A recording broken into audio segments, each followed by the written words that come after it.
Bonjour, avec vous Asma. Aujourd'hui, on se retrouve dans une nouvelle vidéo.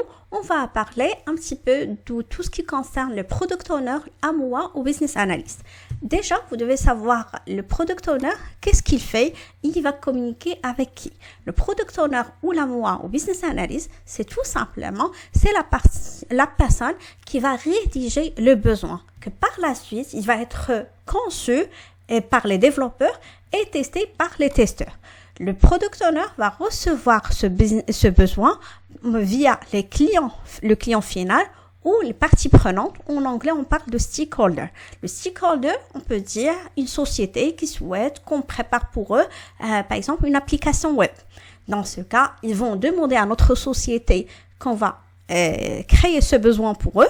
On va faire ce besoin. Dans ce cas, le business analyst, il va rentrer en contact avec le client final pour comprendre le besoin, détailler ce besoin et par la suite, il a deux manières.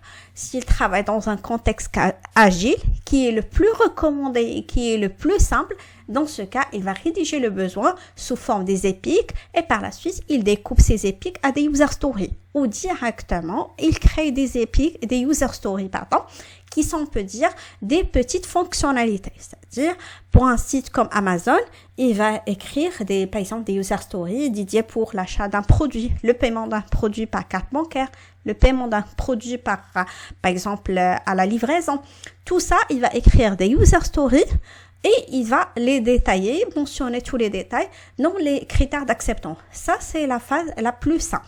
Sinon, si on travaille dans la manière traditionnelle, il va écrire des exigences ou un document qu'on appelle les spécifications fonctionnelles détaillées.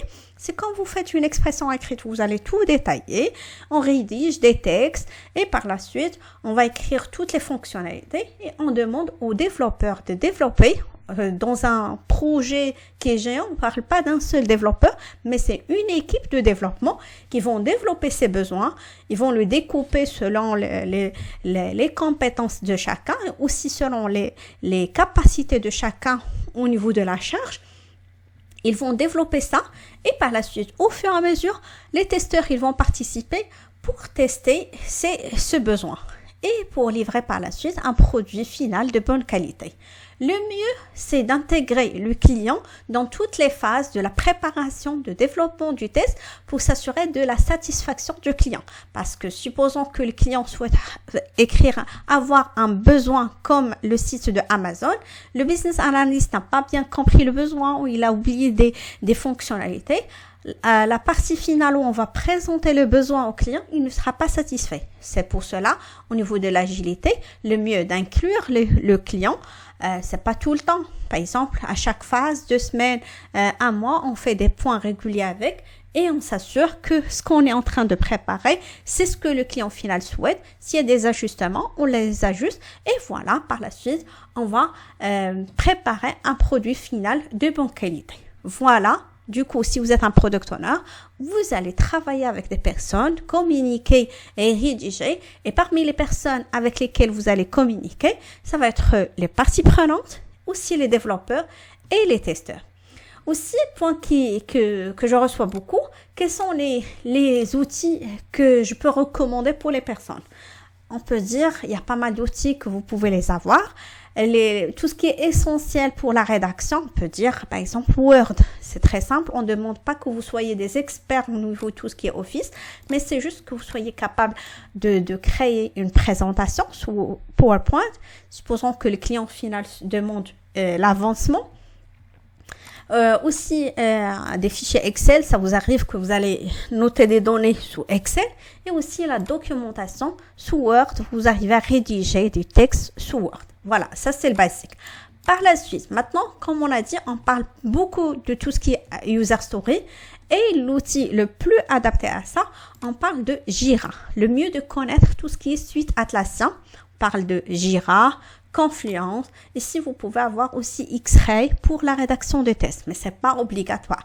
Mais le mieux de savoir Jira au premier, ça c'est essentiel, on l'utilise beaucoup et c'est très recommandé Par la suite, Confluence, comme c'est une wiki, on note tout ce qui est les comptes rendus des réunions, l'avancement du projet et ça se peut que on crée des pages sous Confluence et aussi on le partage avec le client final pour avoir l'avancement du projet. Voilà.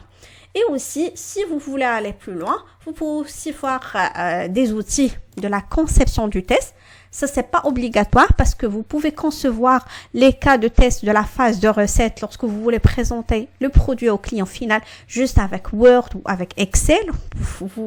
Vous allez faire un tableau sous Excel avec 3 colonnes et écrire les cas de test. Mais si vous voulez aussi avoir une idée sur les outils, les ALM, c'est-à-dire les outils de management de test, vous pouvez avoir une idée sur, par exemple, Squash TM, HPALM, TestLink ou X-Ray. Mais ma recommandation, ça va être X-Ray ou Squash TM. Parce que pour moi, HPALM, c'est un outil c'est une solution payante, très ancienne. Déjà, vous n'allez pas le trouver facilement pour l'installer, l'utiliser, de le pratiquer. Mais on peut dire c'est Squash TM, c'est un outil qui fait la même chose que HPALM. Reste le design qui est un petit peu qui change et il y a une solution gratuite que vous pouvez l'utiliser pour pratiquer sous Squash TM. Et aussi au niveau de l'installation, c'est très simple. Le point faible de testing, il y a plus de nouvelles mises à jour au niveau de software. Et l'installation, il y a pas mal de personnes qui trouvent des difficultés pour l'installer parce que vu qu'il faut installer un package. Mais si vous voulez rester dans quelque chose qui est simple et pour comprendre efficace, surtout efficace, c'est Squash TM. Et aussi X-Ray. Si je compare les deux, X-Ray au premier parce que X-Ray, on reste dans la suite Atlassian. Et qui dit, si on travaille avec Jira et Confluence, sûrement, si on veut concevoir les tests, on va les concevoir avec X-Ray. Du coup, si on va récapituler, vous pouvez connaître, par exemple, Word, Excel, PowerPoint, toute la suite de Office pour s'assurer de tout ce qui est basique de la rédaction et de la création des présentations. Et aussi, par la suite Atlassian, Jira, Confluence et X-Ray. Et si vous voulez aller plus loin, vous pouvez aussi choisir Squash TM. Et aussi, ça c'est pour tout ce qui est avancé. Si vous envisagez par la suite de passer vers la gestion de projet ou de se focaliser vers la gestion de projet, le mieux, dès maintenant, que vous commencez à manipuler des outils de la gestion de projet. Comme ça simplifie pour vous la tâche de l'avancement du projet. Mais avec Jira et Confluence, c'est suffisant pour gérer vos projets avec des reportings, avec des CR bien rédigés, conformes à ce que le client final souhaite. Voilà, c'était une petite introduction de l'environnement de business analyst ou à moi, parce que maintenant c'est très demandé. On voit qu'il y a pas mal de testeurs qui envisagent passer vers le poste de product owner ou à moi. Bien sûr, si vous voulez avoir des informations plus avancées, vous pouvez juste m'informer en commentaire et je ferai des sessions dédiées que pour ça, pour qu'on va étaler tous les détails concernant le métier de business analyst ou product owner. C'était tout pour aujourd'hui. J'espère que la vidéo était intéressante pour vous et n'hésitez pas de liker la vidéo s'il vous plaît et de partager avec les personnes qui sont intéressées. Comme ça, YouTube peut proposer la vidéo à d'autres personnes.